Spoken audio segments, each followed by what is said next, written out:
Here are the top 5 B2B ads that are working in 2024. Number 1, the use of reverse psychology. This is where you tell your audience not to take the action that you actually want them to take. In this example, Rumors clearly says do not click on this ad unless you're willing to hire a B2B marketing agency. Number 2, calling out the daily struggle of your persona and linking your product as a solution. In this example, you can see how Coda.io calls out the struggles of using Excel sheets and links Coda.io as a solution. Number 3, before and after in your persona's life. This is where you explain how the life of your target audience changed after using your service.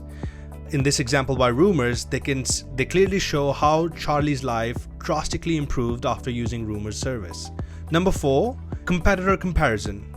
In this ad, you try to compare what the market generally compares you with your competitor for.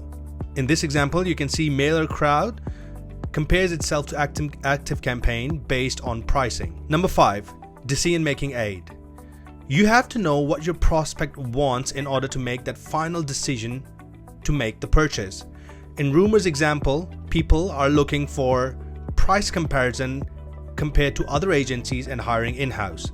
And we explain this by showing a table that compares all three options. Follow for more tips on B2B marketing.